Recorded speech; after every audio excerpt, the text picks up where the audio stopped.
he was solo killing Eika. So today, Immortals is on blue side, so they have room to ban the Syndra. So that's a pick that I think Immortals needs to take away from TSM because Bjergsen's just too comfortable with it. He's able to roam. He's able to solo kill. He's a really big issue on this team. So that's something I want to see out of draft today from Immortals. Well, we've put a lot of focus on that top side of the map, and so as the teams load into Champion Select, my big remaining question is what will be the drafts and how will they choose to index behind each of their top laners today? Immortals versus TSM. Back out to Captain Flowers and Jat for the call.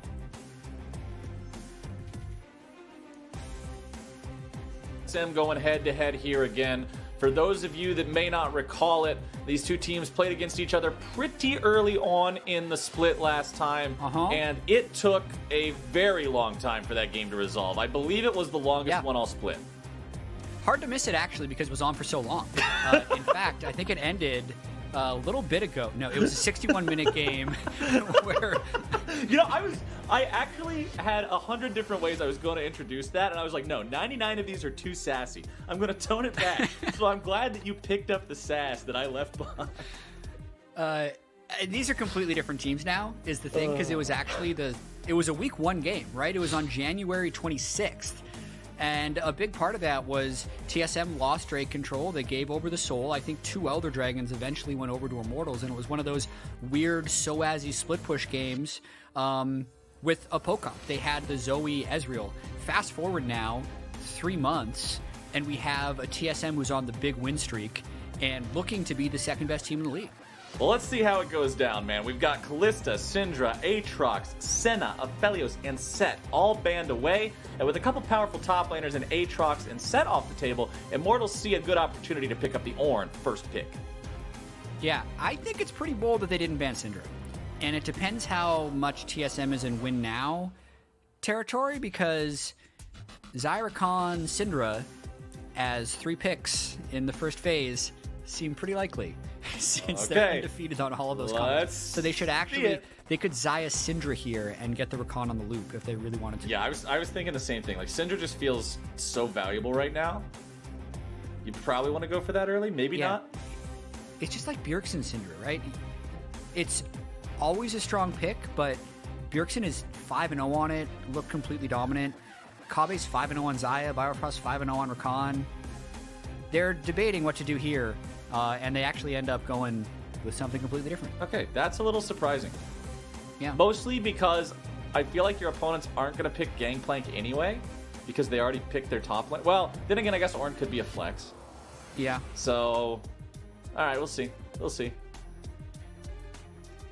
This tells me that they're waiting until second phase of ban, and they're going to allow... They want to allow Bjergsen to be a little bit more flexible with his pick, especially after winning Player of the Week last week. But by waiting, they have lost the Rakan. I don't think they expected Hakuho to just take it, since it doesn't necessarily pair that great with other stuff, but they did it. They broke up the combo. Let's see what else they want to go for here before that second round of bans comes in. The Jarvan, they did hover for a second. They are going to lock that one in before bans come through. Xmithie has been a very potent part of this team in their wins, and he'll be on a playmaker here yet again. That's a lot of engage. Oh, hell Immortals is locked in so far. Although, if we think about the ways that Immortals actually win, I wonder if that's an Ornn mid for Eika. Right? They've played it 3 times top with sOAZ. They're 1-2 with it. But I just don't see them beating TSM with it, if that makes sense. Well, TSMC, okay, you guys picked your jungler. It's not Trundle. We're going to pick Sejuani and have one hell of a front line too. So they grab themselves that to really lead the charge and be their initiator to respond to the mountain of initiation on the side of Immortals. And now TSM are deciding, all right, they've got 3 huge AoE engagers. The last thing we want is massive AoE follow-up damage. Let's ban the Rumble. And TSM, I think, at this point needs, or at least should look for, magic damage in the mid lane. Yeah. So the Syndra, I know we said it before. Oh, we are Flowers. Yeah. You and I are probably getting memed on in Twitch chat so much right now. Why? Syndra was the second ban of the game. Oh, yeah, we're probably we're probably getting NA caster Keck W the whole. Oh my god! How did we both miss it?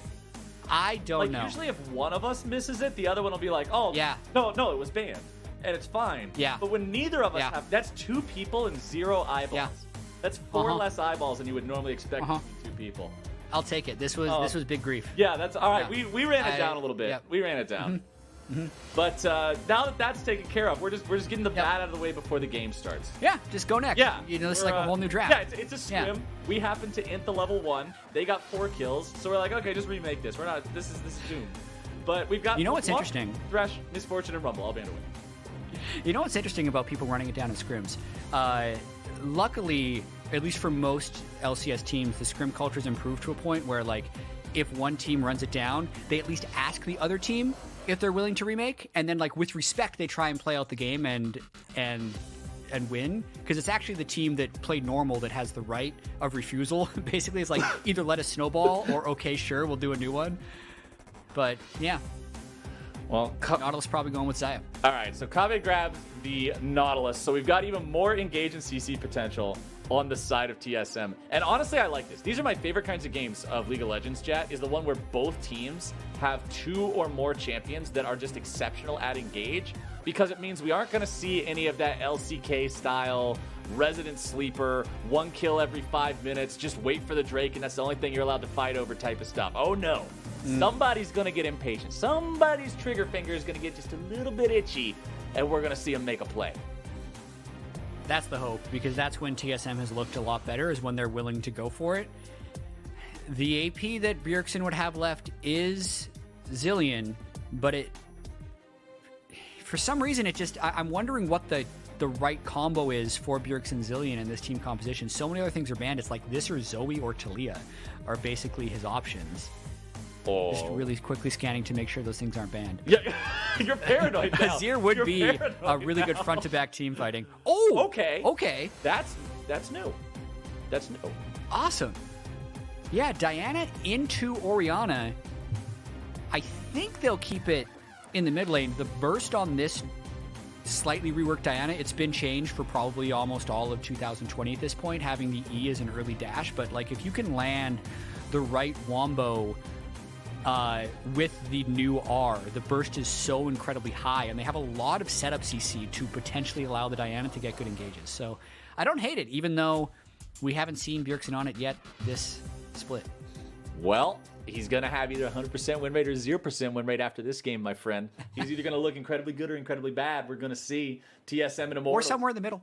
My biggest hope for this game is that it doesn't last 61 minutes. And with that, we are going to head into safe. a 5-minute break here, once again to preserve competitive integrity. But once we're back, we will be casting the game live, as has been the case here for the entire weekend so far. We'll see you there. Welcome back, ladies and gentlemen. Here we are once again. Competitive integrity break complete, and we are just about to jump onto Summoner's Rift here for the 3rd time today. A rematch between TSM and Immortals, as Jat mentioned, back in Week 1, January 26th, the last time these two teams played, the only game of the split to last more than an hour. Let's see if they can break that record here today. That's not. In a good way, in a good way. I mean, be faster, not be slower, not like that. We don't want big numbers here. This is golf rules. Yeah.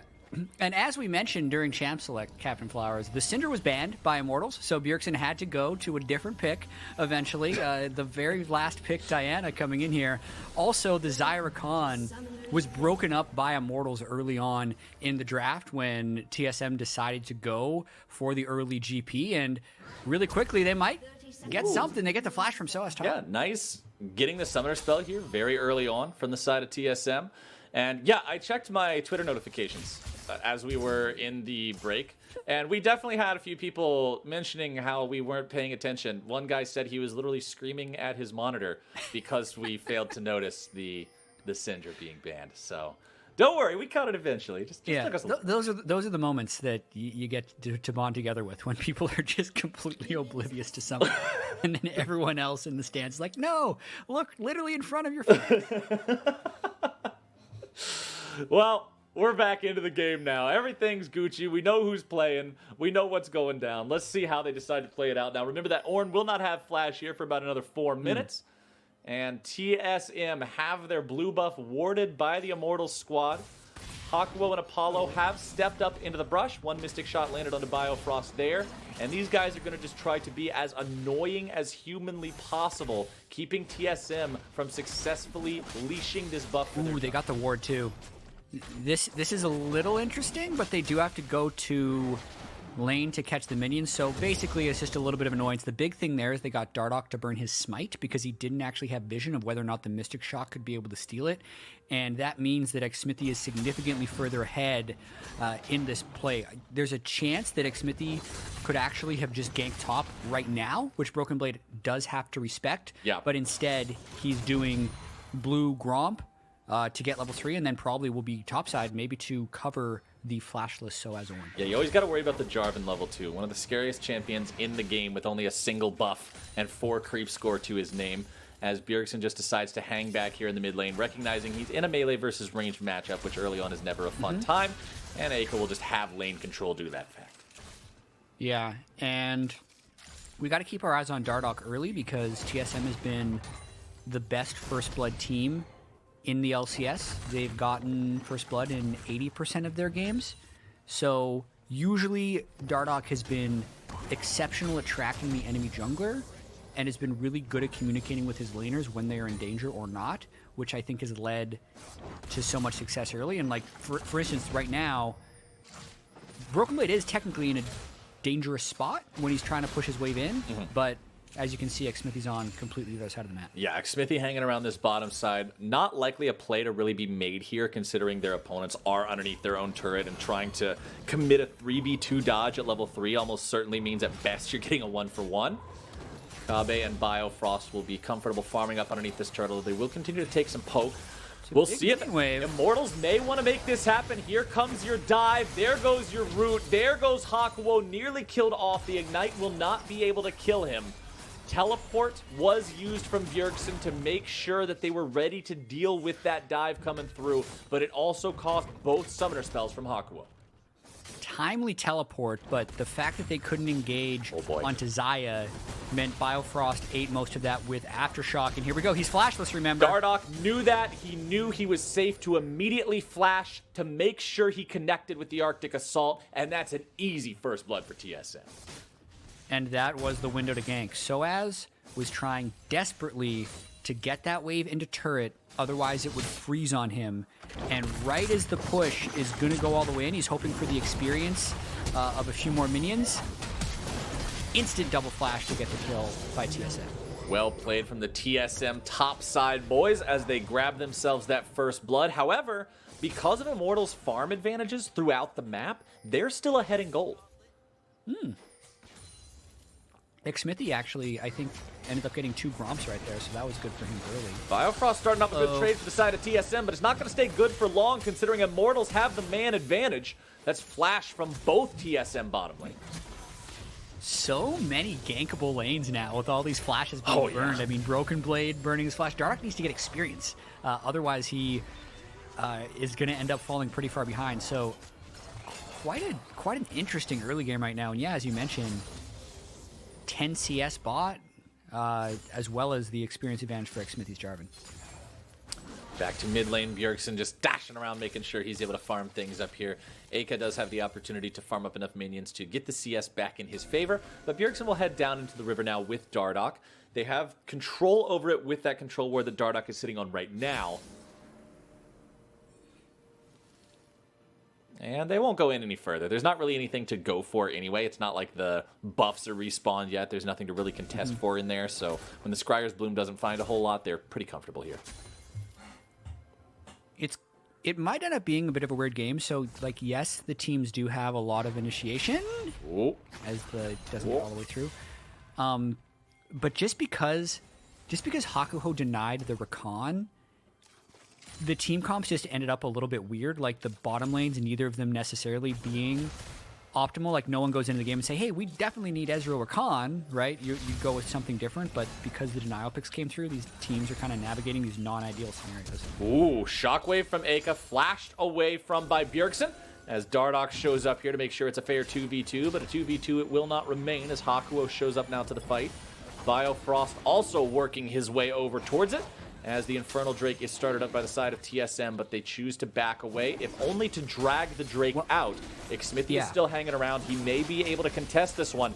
Immortals are bringing bodies down here into the river as Biofrost goes fishing and finds himself Hakuho. However, Xmithie he might just now get it. has alone time onto the Drake. It's going to be stolen by Eika of all people.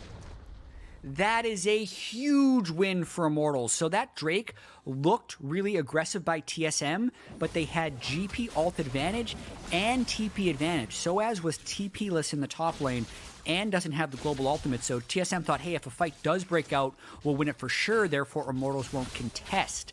But because Immortals' bottom lane could avoid the engage by TSM so well, not only do they burn the GP ultimate, they also just get the Drake because they were able to win the Smite fight at the very end. It was actually Eika's Orianna who did the killing blow. Nice early game so far in this first 7.5 minutes for Immortals. Grabbing themselves a moderate gold lead, grabbing themselves that first Drake. They're feeling pretty comfortable here. Remember, as I've stated yesterday, mostly yesterday. Yeah, I don't think we really talked about Ornn a lot here today. I'm trying to remember, like, when you do so many games at once, it all gets kind of blurred together. But Ornn no longer gets the Ornn upgradables until level 13. So it is a bit of a delay on when he gets that just massive influx of over 3,000 gold's worth of stats if he's upgrading the big ticket items. So it will be a while before sOAZ has that come online, but we will need to keep track of it once it's there to be honest about the gold in the game. Bjergsen, remember, had to flash earlier to escape the shockwave from Eika, so he's not really able to do a whole lot to get away from this one. Hakuho and Xmithie merely stand guard and allow Eika to grab the killing blow. Definitely one of those scenarios where you're ganging up on someone, holding both their arms behind the back, and then one guy's just trying to punch. Like they just allowed Eika to punch Bjergsen to make sure he was the one that got credit for it. But actually a really well done game. Hakuho's been everywhere in this game. Yes, he has. Allowing Immortals to jump out to that early lead.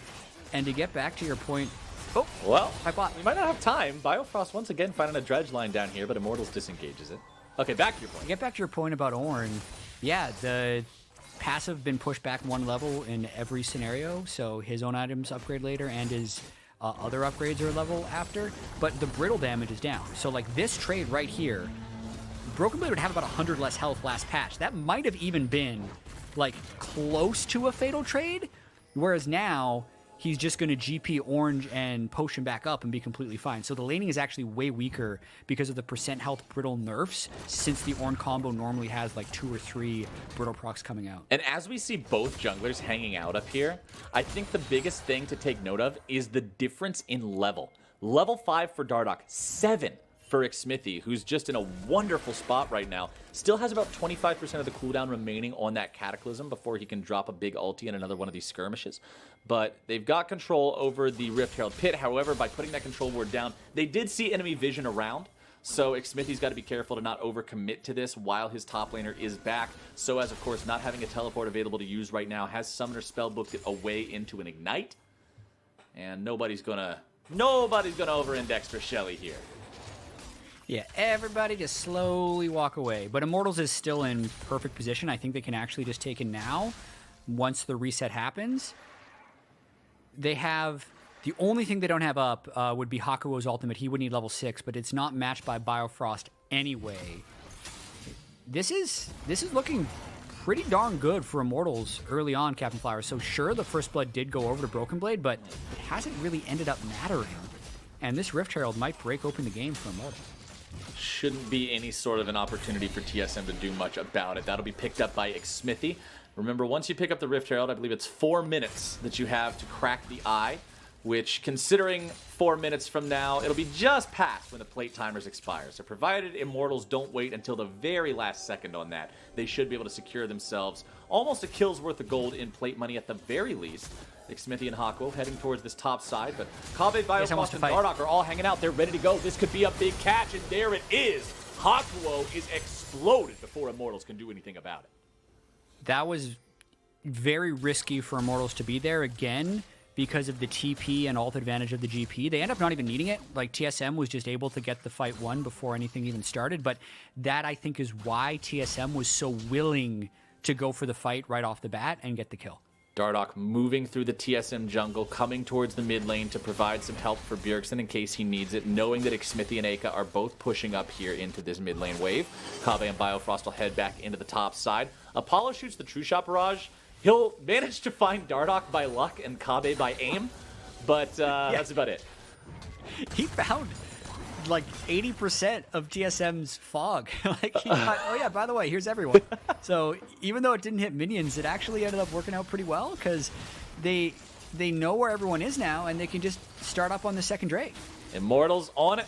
Dardoch's hanging out nearby, but the rest of the team is just saying, nah, bro, we're not fighting for this one. Just let it go. All right, another Cloud Rift.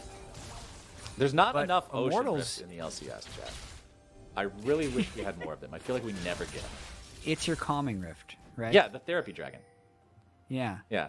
There were a ton of ocean rifts watching LPL last night. Maybe it's because they know wanna check that the volume. maybe the game knows that LPL is the most bloodthirsty region and is trying to just calm them down a little bit.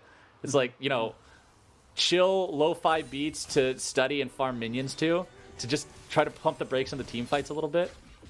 Yeah, sentient League Drake RNG. Yeah, Just like, yeah. This is what you need The right game now. is actually a living, breathing thing, figuring out what's best. But back to the current state of the game, it's still a very small gold lead for the side of Immortals. Bjergsen will take the blue buff here, Dardoch handing that one over to him. Still not that many kills showing up in this game, 3 kills in 13 minutes, so a rather slow early game in that respect. But Kobbe and Biofrost are on this top side. Plate's still alive for another 55 seconds. We'll see if either team can make any money off of that as Hakuho makes his way back up here to turn this into an honest 2v2. Yeah, I mean, really, Bjergsen needs to find a way to enter into these team fights. He's been pushed into his turret for basically the last game. Like, the whole game, he's been pushed into his turret. And this Rift is actually going to break it. I don't think Dardoch can do anything to stop it, even if he was looking for a move. This is a little eerie, Captain Flowers, because as long as nothing happens while these Raptors are being stolen, Dardoch just kind of waits in the brush. Hi, bot. Let's see if sOAZ can make the big plays happen here. He gets the brittle, he gets the clap, he gets the smack, he gets the damage, he gets the breath. He doesn't get the kill. He doesn't get the kill. Last patch, that might have been a kill with the extra brittle I damage, think like but it would have. yeah, Broken Blade has to respect it. So basically, everyone's been talking about this TSM 2002, 2002. I have my own little spiel on that, where actually it was 0240, 02, 2002. Okay. So it actually hasn't been perfectly symmetrical, but in the streaks of winning and losing, the losing TSM, I think, looks consistently bad in the same ways, where they will set up a play and then just not. And then just... yeah, and that's kind of what Dardoch did there. He set up in the Raptor pit to engage on the turret push, and then just stood there. Now, like, that play actually probably wouldn't have worked, so is the correct call in the moment to back out. But if a play isn't going to work, you shouldn't even be setting up for it, which is why TSM is falling like 2,000 gold behind right now, I think, is because they're setting up for a lot of plays that won't work and then calling them off. Dardoch loses half his HP here, but Xmithie's also going to be in a lot of trouble. A nice shockwave from Eika will make sure that the fight goes back into the favor of Immortals. Xmithie with a flash over the wall to stay safe, but he comes back over with the EQ combo. TP in from Broken Blade, but the fight is already over by the time he arrives, and that means TP advantage and bot lane priority goes over to Immortals.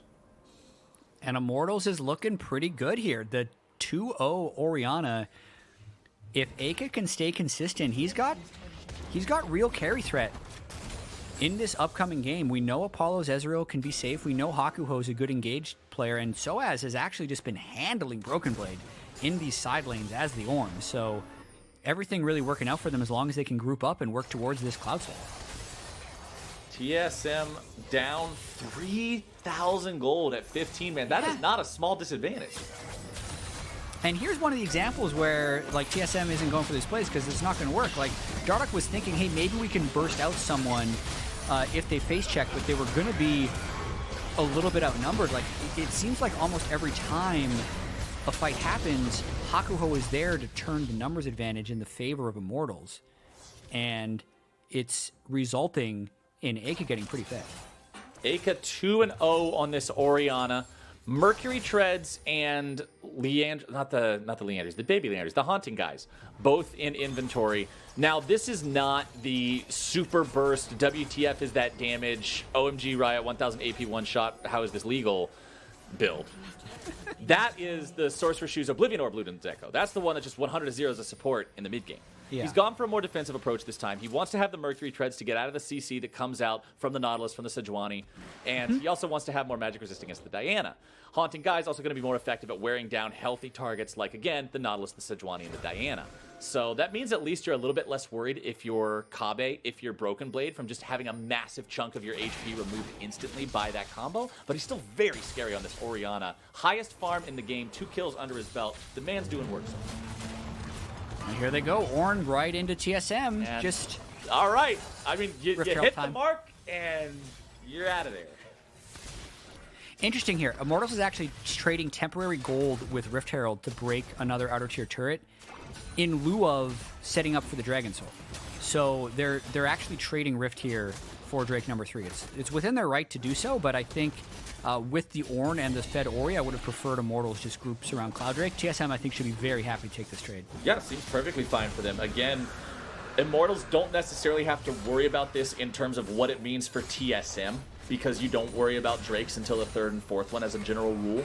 But losing their own soul point condition of then forcing TSM to fight at all points in the future for the Drake unless they want to give the soul over is a pretty big thing to not have for another 5 minutes, as the Gangplank ulti will clear the minion wave away from the topside tier 1 and barely preserve the integrity of it from Apollo and Hakuho's assault. Yeah, also because Bjergsen got solo turret gold down bottom while the pressure was being used by Immortals top lane, so the guy who really needs the gold the most, because I don't think this TSM team wins unless the Diana gets going, is able to get solo turret gold. Well, Biofrost gets jumped on there, and Eika once again looking to make the shockwave happen, but a good ulti from Kobbe is going to make sure he gets away from it, and Xmithie is punished.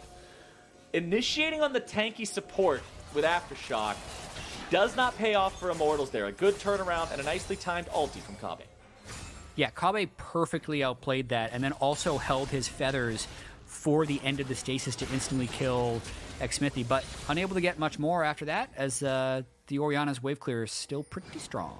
Biofrost trying to Spider-Man himself away to safety, as Dardoch will walk into the brush and immediately find Apollo.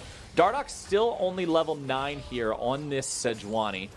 Not particularly feeling strong, but then again, Xmithie doesn't have that level lead over him anymore either.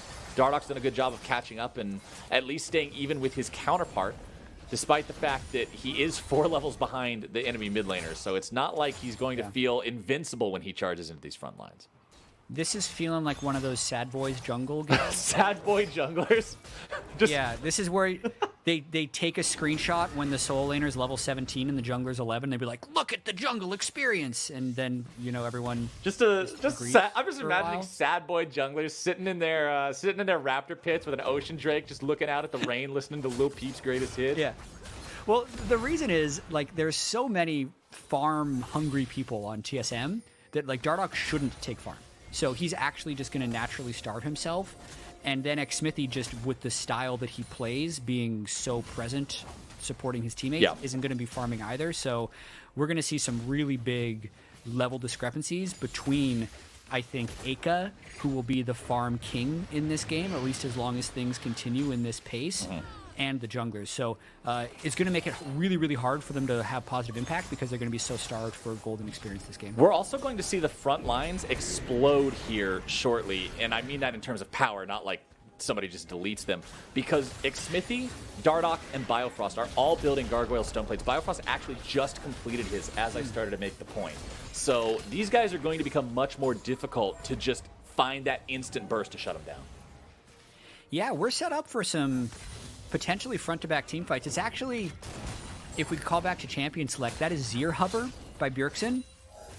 Feels like it might have been better if it was an Azir lock.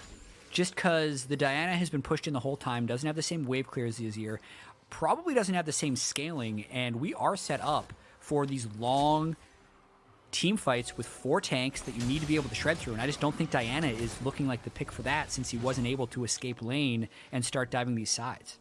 Bjergsen will hang out at this tier 2 now, waiting for Eika to push it up. Eika just with total control over this matchup right now. 40 CS above. Still building towards that Leandries. I keep switching the names. I don't know why.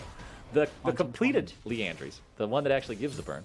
And sOAZ has hit level 13, and he's upgraded the 2 most valuable Ornn upgrade items. The value of gold in the Forge Fire Cape and the whatever Abyssal Masks upgrade is called, that's about 32 or 3,300 gold when you add those 2 values together.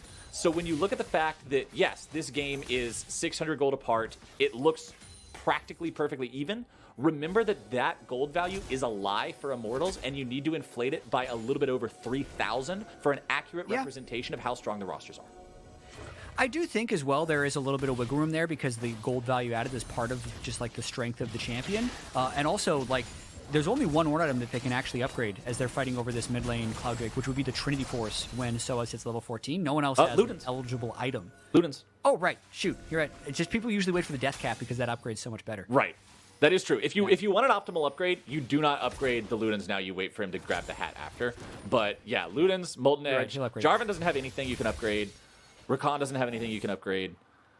So we'll see how that plays out here. Drake spawning in 5 seconds. TSM with control over this bottom side river, but Immortals not willing to concede anything. Eika's still all the way back in mid, and so is Bjergsen. Teleport not available for Bjergsen. Eika doesn't have one to begin with. He has rotated himself down towards the fight. If Bjergsen wants to join, they've either got to initiate together and he comes in on the flank, or he's isolated and has to wrap around. It is going to be the latter here, as Broken Blade brings down the ulti to zone the Immortals squad away. Xmithie goes over the wall into the pit, and good! Golly miss Molly! Xmithie does what Xmithie does. The steal comes through, and Immortals will take the objective.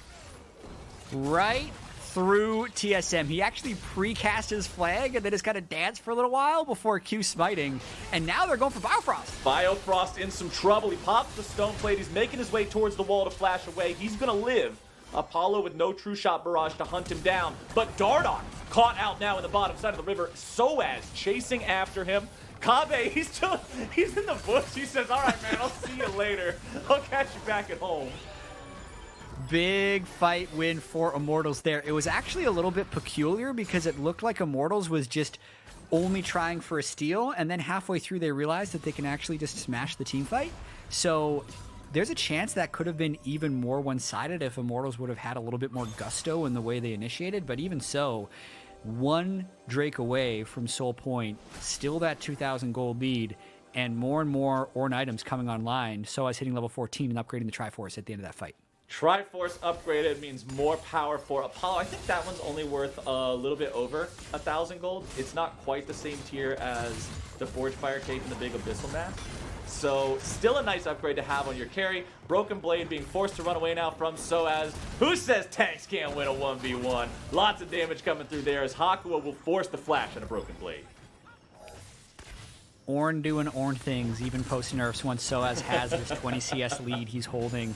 It's actually interesting. Most of the Ornns that I've seen on this patch haven't been nearly as dominant as the ones that were in permaban phase, but this sOAZ game so far is making me reconsider the other games I was watching, because he's looking pretty unstoppable this one. Yeah, the Ornn is just this huge brick wall that there's nothing you can do about. He's a brick wall that actively moves towards you to fall on you. And it's so hard to deal with. I also kind of think, at least in a teamfight sense, that Bjergsen's lackluster Diana so far is a big part of why Ornn seems so amazing this game, because you're used to seeing maybe, at least with the double tank composition, like double tanks don't normally pair with an assassin mid. Double tanks oftentimes pair with front to back damage dealers that the tanks are able to frontline for. So the fights have just been really weird, and the damage sources haven't had good ways of cutting through an Ornn necessarily. So TSM still trying to find that recipe for a good fight, which would likely be a Bjergsen flank, but with the vision control and the wave pressure the way it is, he's just never able to find it. I'm actually curious to see what the damage dealt is at the end of this game, because Bjergsen's 0, 1, and 0, I would have to imagine his damage dealt to players is under like 3,000. Like, there's no way it's good. It's got to be pretty low. There's no way it's got to be really high. low. So I'm genuinely curious what that'll look like by the time we get to the end of this game, because he just hasn't had the opportunity to do the damage that he needs to do. You can see Xmithie sweeping through the enemy jungle here. One ward is placed down, as Dardoch and the rest of TSM, oh, they're heading up. They see the silhouette of Xmithie there in that brush, so they don't want to walk into it. They are scared of that red flashlight in the brush saying, wee wee wee, trouble ahead, run away. That's actually, I love that that happened because it's something I saw earlier and wanted to talk about. Sweeping brushes where people are standing on control wards. The person on the control ward thinks that there's no way you can see them, but the sweeper can actually reveal them. So Xmithie waited there longer, just kind of waiting for someone to face check. He had no idea the sweeper was seeing him. And Bjergsen, you can see there, jumped onto sOAZ, did a little bit of damage, didn't find a whole lot. sOAZ also building a Locket of the Iron Solari here as his third item on the Ornn to resist some of the burst that may come out from the side of TSM. Eika goes for the Shockwave onto Broken Blade, but a very nice outplay from TSM's top laner in a 1v2 to get a kill and get away. Bjergsen now continues the chase. He's got Biofrost behind him. This is going to be a case of the Ornn punching bag. The damage is just not there. The Ornn Broken Blade's back off. sOAZ fires it right back into Bjergsen. Hakuho and Apollo have found themselves the opportunity to free fire onto Dardoch. By the way, sOAZ still is not dead. Hakuho has to dash away right back to Apollo. That's a 1-for-1 trade off the back end of the fight that was ultimately outplayed by Broken Blade there at the very beginning. And it's still going to be a one fight here for TSM. Eika died with flash heal up. But we have to look at this game right now. 15 seconds for this Dragon Soul. Kobbe actually teleported top lane at the end of that fight. And that Soul, we're going to have to see how that results. So we're going to watch this kill real quick.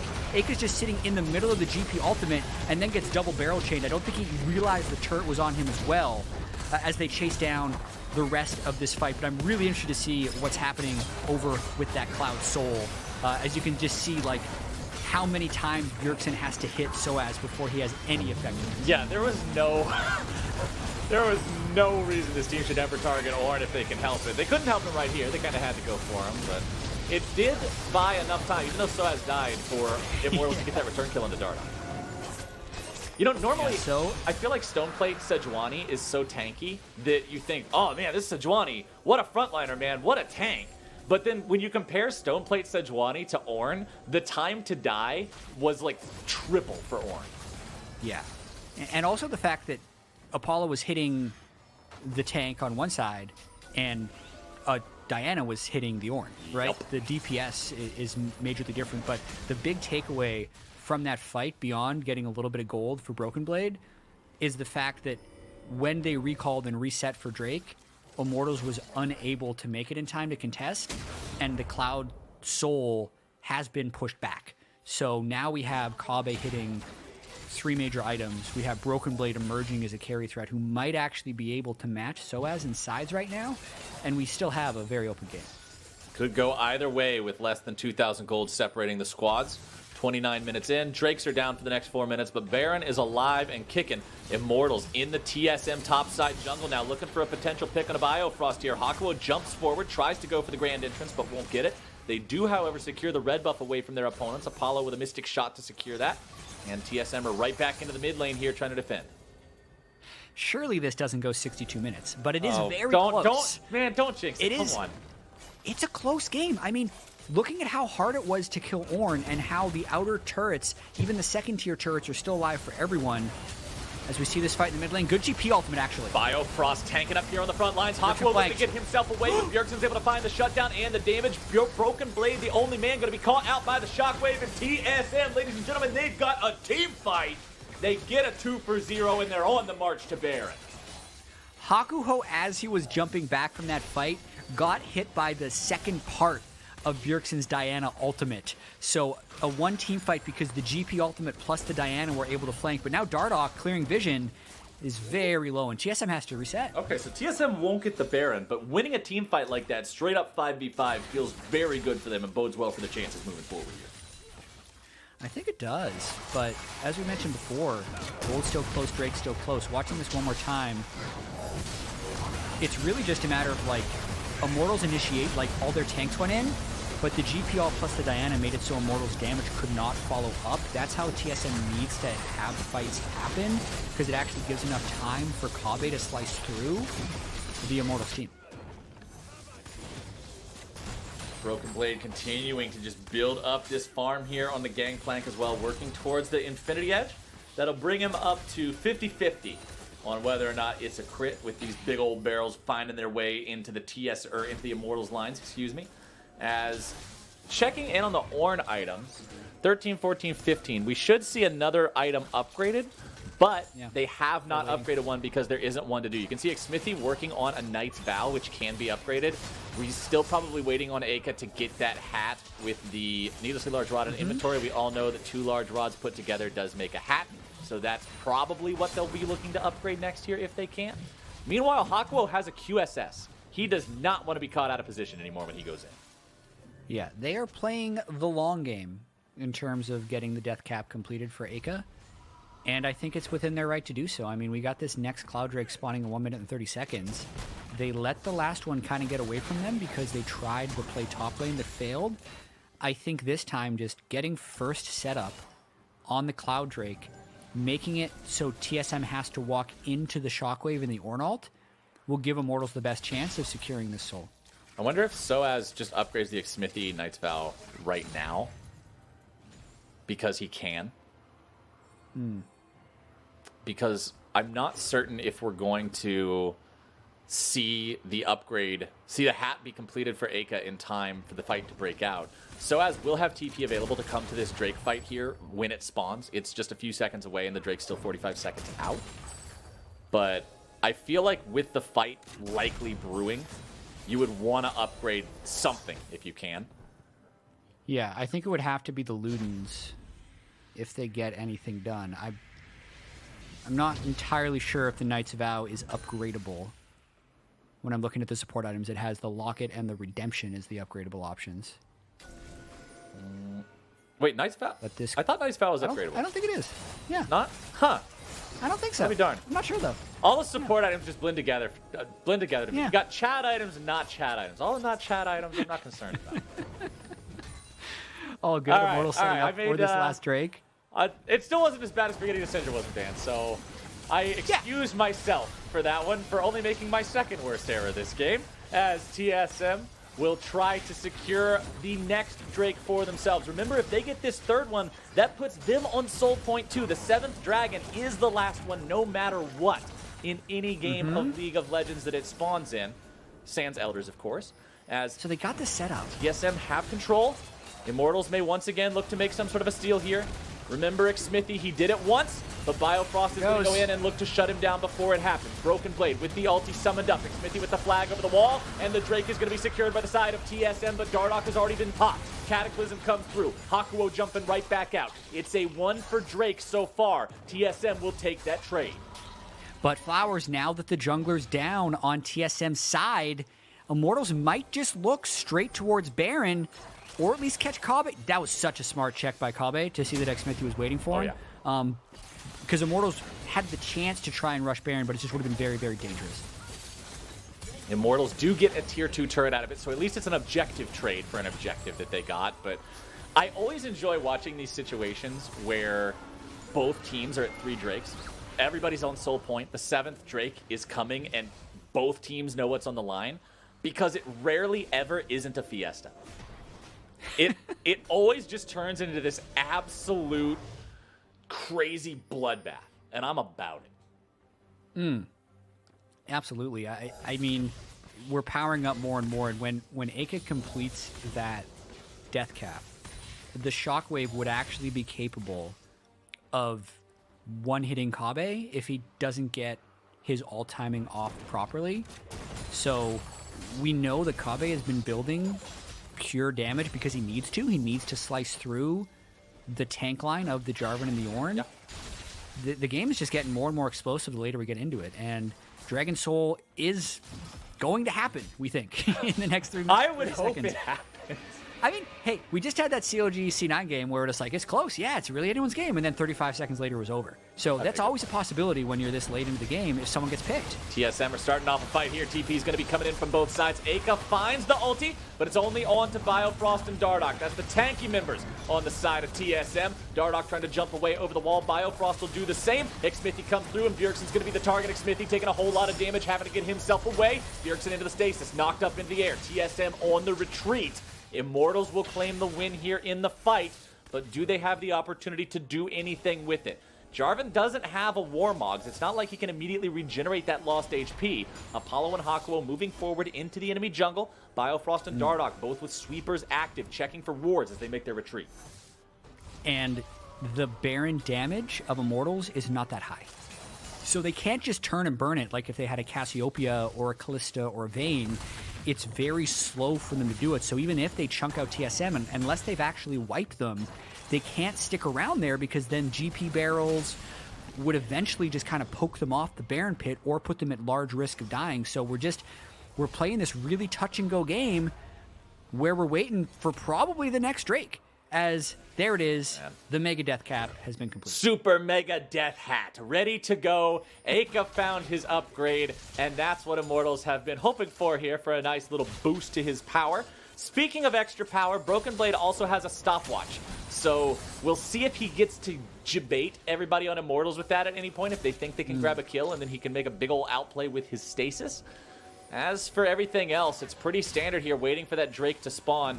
If you look at summoner spells, flashes are up for everybody in Immortals except for Xmithie. Everybody on TSM has theirs down except for Dardoch and Kobbe. But remember, Kobbe on that Xayah, having both flash and ulti, he's incredibly hard to actually catch him. Yeah, Kobbe has the agency within him to be able to outplay these fights, but it is such a high-risk game when you're dealing with a Fed Orianna the way we have. TSM backing up yet again. Place down the barrel, shoot the barrel, walk away, and wait for your opponents to walk into another barrel. Immortals, that's like a nice little, these dudes are playing Animal Crossing or something, planting little flowers in the Baron pit for their opponents to clear out with the little blue wards. I don't know nothing about that game, so I think you plant flowers or something though, but that's just what I'm imagining since that's all I've been reading on Twitter for the past week. Either way, Immortals, they clear out the vision around the Baron pit. They're the only ones with vision in there now. They know that Drake's soul is spawning here in 45 seconds, and they want to be the ones with priority. And unless Bjergsen finds a flank, it's really, really hard for them to fight. So that's why I see sOAZ up on the side, trying to ward off Bjergsen from going anywhere. It's really all about the initiation in this fight. Oh, they're so close to each other. Who's gonna go? Oh, they're gonna go. Something's gonna happen here soon. Dardoch takes a little bit of damage. Watch the shockwave. Little barrel goes off. Bjergsen's running away from the side.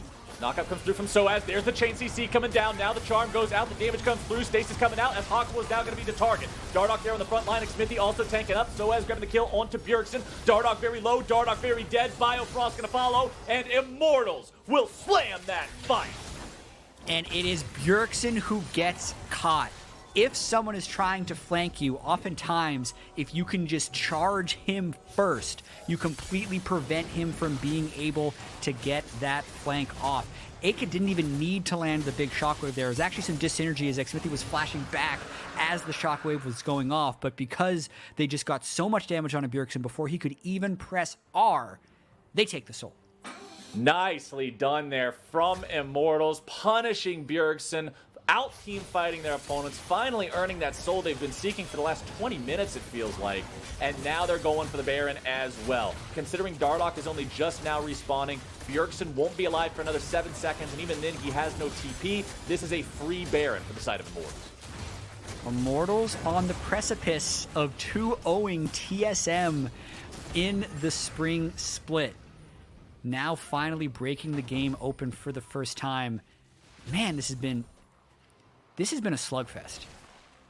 Well, I don't... Just thinking about the way it's 15 gone. kills in 40 minutes. I don't know if we can call that a slugfest. It's so... Just because the boxers aren't falling down doesn't mean they aren't landing punches, you know? There's so many beef balls in this game with the Ornn and the Jarvan. So like, the damage dealt by Apollo's Ezreal is probably really, really high, and I imagine Kobbe is super high on the charts as well now that he's kind of hit his 6 items. But just the ineffectiveness of the Diana has been the biggest story in this one. So as long as Immortals can just stay strong as 5, they look to be in position to win this one. There's only one tier 2 turret left to take on the side of TSM. And Immortals do have that top wave pushing up. Eika's the one in charge of leading that one there to take this remaining standing gold outside of the TSM base. This will bring Immortals up to over a 5,000 gold lead, plus their Ornn item gold advantages, plus their soul advantage. as they tried to break the base of TSM. We have seen that TSM are capable of team fighting very well, as sOAZ is saying, all right, Bjergsen, come on, let's do this. 1v1, mano a mano. Ornn versus Diana. Ornn's kind of clunky, so he just sort of charges around. Bjergsen's He's just buying time. trying to dodge, duck, dip, dive, and dodge. Apollo shows up. He's like, all right, Ornn, 10 seconds is your time limit. You can't kill him by then. I'm swooping in to clean it up. Oh, man. Just trying to get the wave out.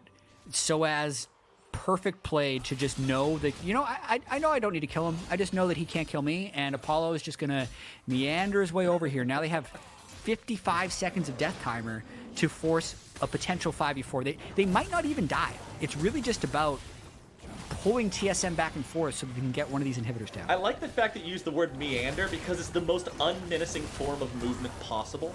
You just... I actually think the meander is less intimidating than a stroll, but Immortals are strolling right into the base of TSM. They take down the bottom lane inhibitor turret and inhibitor with it. They take down the mid lane inhib too, and they are so close to closing this one out. They still got Baron here for another 30 seconds. Still got Bjergsen dead for 10. Minion wave pushing down mid towards these Nexus turrets. Immortals still on full HP. Looking to just grab anything they can here, but you got to be careful about diving between two Nexus turrets. Doesn't look. I mean, there's no way for Bjergsen to flank this one, so they might just try and set up here with their Baron minions. That's as good a flank to get. What is this TP coming in from Bjergsen? All right, he makes his way over to his own ward, but now the fight's still going to be breaking out in earnest. Biofrost going to be trapped in the Cataclysm. Dardoch as well, but Xmithie's the only man to fall. Bjergsen still looking to chase this one even further as Apollo and Hakuho kite back. It is a 1-for-0, and TSM make the defense. I still don't know what the teleport was all about. It's the closest you could get to a flank. That's all I'm going to say. He was like, it's, you know, you pull out the old protractor, be like, you know, it's like a 50-degree flank, but it'll work. Like, oh my god, I'm just imagining him, Bjergsen holding a protractor up to his monitor, figuring out like the distance ankles from the team fight to the ward. Oh man. Either way, it does keep the game going, right? The Nexus turret didn't fall. Elder is up in 150. Baron will be back. They can clear out the waves with Xayah and GP, and they can still get another go at one of these team fights. So the total game time of Immortals TSM that we've seen this split, Captain Flowers, is now over 105 minutes. So can we get to 120, I think? Can we get 2 hours of Immortals TSM gameplay is, I think, the bigger question. It's a really important game for Immortals. I don't want 2 hours of Immortals TSM gameplay over the course of 2 games. I'm all about it. I don't know why you're not into this. This is so important for Immortals. Like, they're in the playoff hunt, 7-8, getting like top 4 would be reachable if they're able to win out, and very few people expect them to beat TSM here, but they're looking like they could do it. And that's why you want them to win convincingly in under an hour. That's what you seek from something like this, I think. What do I know? I'm just here for the ride, man. It's a 6,000 gold lead for Immortals. The Elder Drake spawning in 40 seconds. The Baron spawning in over a minute. If Immortals goes for a play and they end up running it, then TSM do manage to get both Uber buffs at once, which could turn the game on its head. So I want to see just how gung-ho Immortals are here.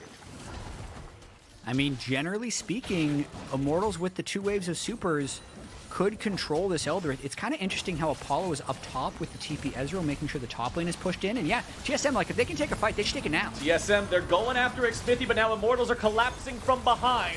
Xmithie losing about 1/3 of the HP, but now the counterattack is coming in. Bjergsen going to be taken low. The Stacy's keeping him alive, if only for a moment. A nice shockwave finding its way onto multiple members of the TSM lines. Team SoloMid running all the way back down mid towards their own fountain. Immortals, they have a double kill for Apollo. Xmithie will lead the charge. He will plant a flag on the corpse of Bjergsen, and Broken Blade will be chased down by the remainder of Immortals. This surely ends the game and gives Immortals the win over TSM. And what a win for Immortals, moving to 8-8 and breaking TSM's winning streak. By no means was this one quick, but you could really just see how focused they were to make sure that Bjergsen could not have an effect in this game, right? Like that.